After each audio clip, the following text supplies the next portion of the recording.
Olá, galera! Hoje a gente está dando continuidade ao texto de Jó. Ontem, Jó sofreu uma severa acusação de Elifaz, que o acusou de ser um grande pecador, que com ganância e crueldade falou mentiras sobre a onisciência de Deus e sobre a autoridade de Deus e sobre a iniquidade do homem. E que no fim das contas, Jó precisava se reconciliar com Deus porque o erro era dele e ele tinha que dar um jeito nisso. Bem, como que Jó tenta se explicar nessa situação toda?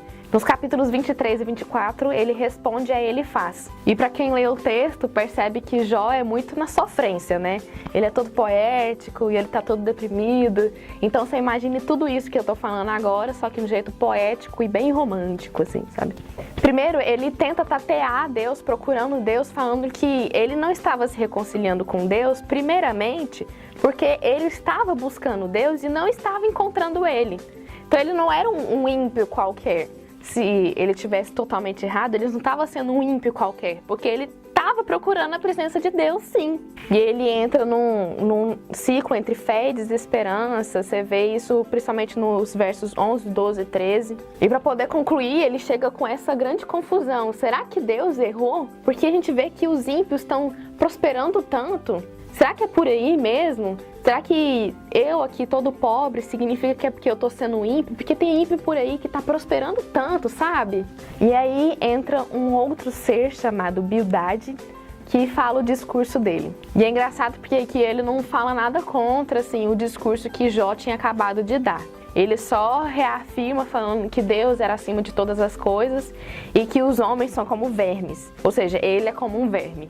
Não tem como ele ter sido fiel, ele ter sido justo se ele era filho de uma mulher, ou seja, se era humano.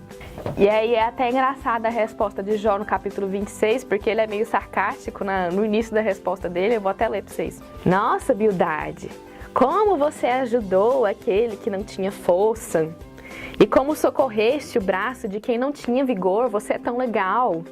Como aconselhastes aquele que não tinha sabedoria e plenamente lhe fizeste saber o verdadeiro conhecimento.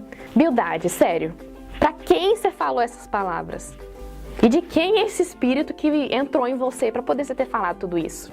Pois é, Jó dá uma indireta assim legal, em Bildade para começar, e depois ele fala, Deus é superior a todos, ele está acima de todos. Ele dá um discurso maravilhoso falando que ele conhecia a Deus e por isso que ele sabia que ele era realmente maravilhoso e acima de todas as coisas. E aí ele continua o discurso dele, e aqui a gente só vai ver um pedaço desse discurso, amanhã vocês vão ver mais, mas nesse pedaço de discurso ele fala que pedras preciosas, que são coisas que ele perdeu, são belas, maravilhosas, e os homens procuram ela com tanta firmeza, e quando encontram ela, é uma coisa tão maravilhosa.